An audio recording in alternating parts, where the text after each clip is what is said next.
सुबह का वक्त था और सरला जी काफी उदास चेहरा लिए हुए पार्क में बैठी हुई थी। तभी उनकी सहेली सुमन वहां पर आती है। क्या हुआ सरला जी, आज मॉर्निंग वॉक करने का इरादा नहीं है क्या? इस तरह चुपचाप क्यों बैठी है? आई तो थी ये सोचकर कि पार्क में जाकर थोड़ी देर पहले टहल लूंगी, लेकिन क्या करूं, मन ही नहीं कर रहा। अरे सब ठीक है, तो इतनी परेशान क्यों नजर आ रही है? नहीं नहीं, ऐसी तो कोई बात नहीं है, सब ठीक है। अरे भाई, अब तो आपको खुश नजर आना चाहिए। अभी कुछ महीने पहले तो बेटे की शादी हुई है, घर में नई बहू आई है, आपके चेहरे पर तो रौनक नजर आनी चाहिए। अरे छोड़ो भी, आजकल की बहुओं के बारे में क्या बताऊं आपको। क्यों, क्या हुआ बहन जी, कोई परेशानी है क्या? कुछ किया क्या बहू रानी ने? अरे भाई, अभी तो शादी को 6 महीने हुए। अब आपसे क्या छुपाना, आप तो जानती है मेरे बेटे ने लव मैरिज की है और मुझे ना इन लव मैरिज वाले बहुओं पर बिल्कुल भरोसा नहीं। ना जाने कब मेरे बेटे के कान भर दे।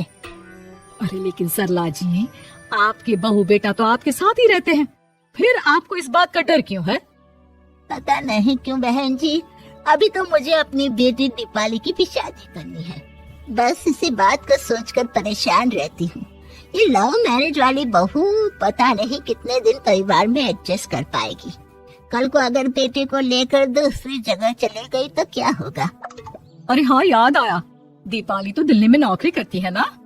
हाँ हाँ, बहुत अच्छी नौकरी लगी है उसकी।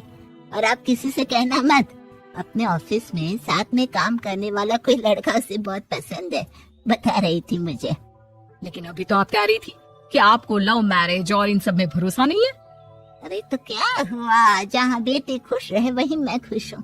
और वैसे भी बेटी को तो दूसरे घर जाना है, वो लोग जाने और उनकी बहू जाने, मुझे तो बस अपनी बेटी का ब्याह करना है।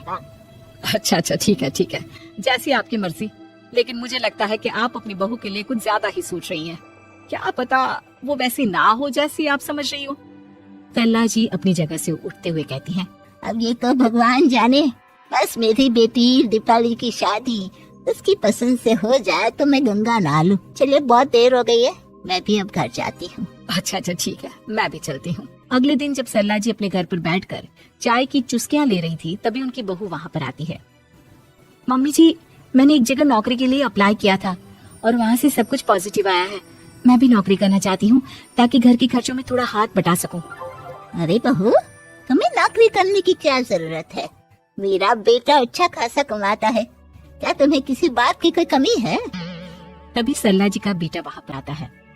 नहीं माँ, उसे किसी बात की कमी नहीं है, लेकिन वो इतनी पढ़ी लिखी है और अगर नौकरी करना चाहती है तो हमें उसे नौकरी करने देना चाहिए।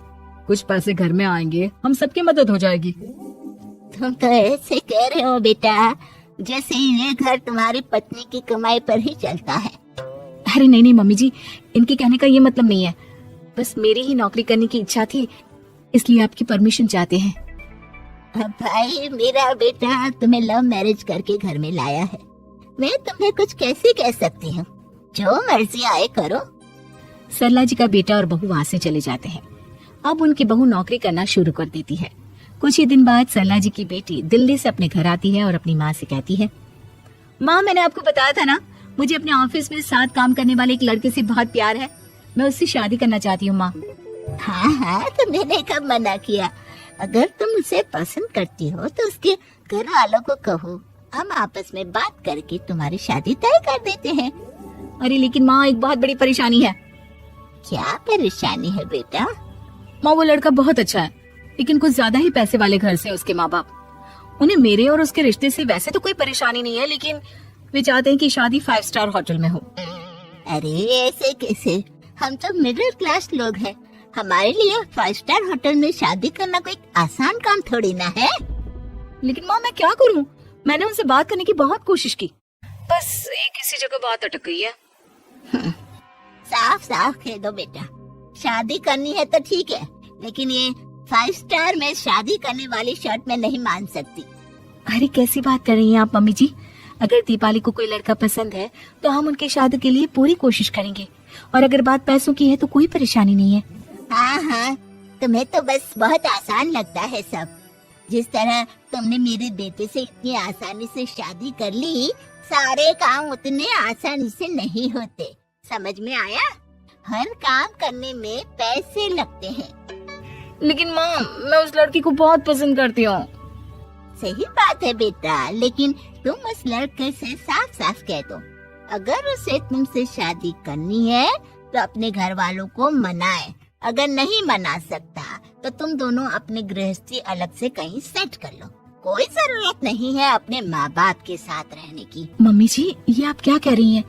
मैं भी तो आपकी बेटी के साथ लव मैरिज करके आई हूँ। अगर मैंने भी ऐसा ही किया होता तो? लो, अब तो मुझे उल्टा जवाब देने लगी। देखो बहू, मैं तुम्हारी सास हूँ, मुझसे ठीक से बात करो। लेकिन माँ, भाभी ठीक तो कह रही है। हाँ, अगर बात शादी के खर्च की है तो मैं उस लड़की से कुछ कह सकती हूँ, लेकिन उसे अपने घर वालों से अलग होने के लिए कहना, ये सही होगा क्या? आप तो समझिए माँ। और वैसे भी मम्मी जी, मैंने कुछ महीने पहले जॉब करना शुरू कर दिया था और अपनी पूरी सैलरी बचा कर रखी है। आप चिंता मत कीजिए, मैं दीपाली की शादी में कोई कमी नहीं होने दूंगी। तुम अपनी सारी तनख्वाह मुझे मेरी बेटी की शादी का खर्च करने के लिए दे दोगी? हाँ माँ, मैंने भाभी को पहले ही सब कुछ बता दिया था और वो इस बारे में सब कुछ जानती थी, इसीलिए उन्होंने पहले ही नौकरी करनी शुरू कर दी ताकि मेरी शादी धूमधाम से हो सके। तभी सरला जी का बेटा वहाँ पर आता है। देखा माँ, जैसा हम हर समय समझते हैं वैसा होता नहीं है। आपको लव मैरिज करने वाली बहू से नफरत थी ना, लेकिन अपनी ही बेटी की लव मैरिज पर आपको कोई एतराज नहीं था। ये तो गलत बात है ना। हाँ बेटा, सही कह रहे हो तुम। बहू, मुझे माफ कर दो, मैंने तुम्हारे बारे में गलत सोचा। आज से मैं बहू और बेटी में कोई फर्क नहीं करूंगी और अपनी लव मैरिज वाली बहू से तो बिल्कुल नफरत नहीं करूंगी।